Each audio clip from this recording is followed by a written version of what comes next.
स्वागत है आप सभी का जेबीबी क्लासेस के ऑनलाइन प्लेटफॉर्म पर। जैसा कि अपन बात कर रहे थे 10th क्लास की हिंदी व्याकरण यानी व्यवहारिक व्याकरण पढ़ रहे थे। उसमें हमने अब तक क्या देखा, संज्ञा, सर्वनाम, विशेषण और क्रिया यानी विकारी शब्द देखे। कौन कौन से? संज्ञा, सर्वनाम, विशेषण और क्रिया। तो आज अब अपन उसी कड़ी को आगे बढ़ाते हुए आज देखेंगे अविकारी शब्द यानी अव्यय, यानी क्या पढ़ेंगे? अविकारी शब्द यानी अव्यय। तो आइए दोस्तों, आज इस वीडियो में या इस क्लास में आज देखते हैं अपन अव्यय शब्द। तो पहले देखते हैं अव्यय की परिभाषा। अव्यय क्या होता है?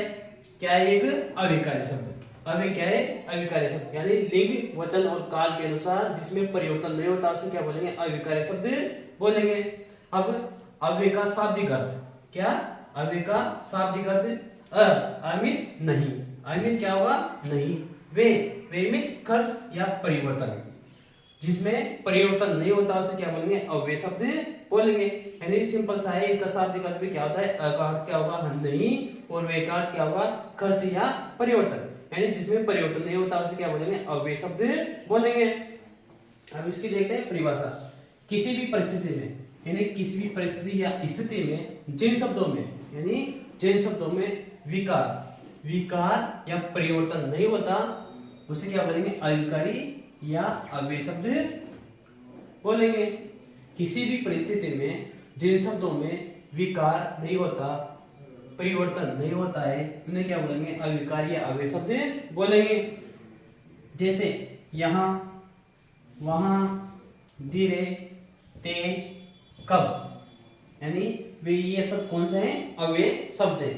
कौन कौन से? यहाँ, वहां, धीरे, तेज, कब आदि इस तरह के सब क्या कहलाते हैं? अव्यय शब्द कहलाते हैं। और अव्यय के भेद आगे देखते हैं। अव्यय के भेद कितने भेद हैं? 4 भेद हैं। कितने?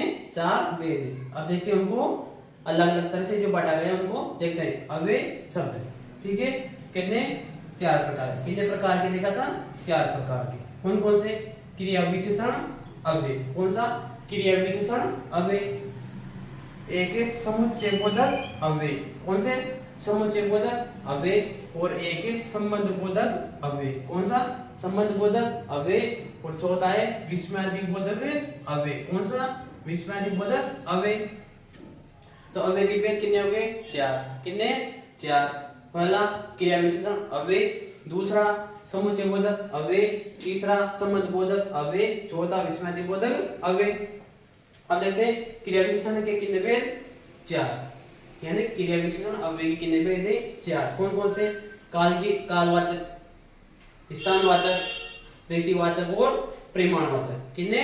कालवाचक, स्थानवाचक, रीतिवाचक और परिमाणवाचक। तो कितने हो गए इसके?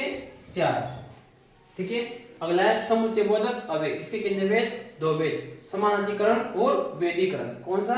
समानाधिकरण और वेदीकरण, ठीक है। यानी अव्यय के भेद कितने हो गए? 4। क्रिया विशेषण, समुच्चय बोधक, संबंध बोधक, विषयवाचक बोधक अव्यय। और क्रिया विशेषण के 4, कालवाचक, स्थानवाचक के आधार पर, रीतिवाचक के आधार पर, परिमाणवाचक के आधार पर। समुच्चय बोधक के 2, समानाधिकरण के आधार पर और व्याधिकरण के आधार पर।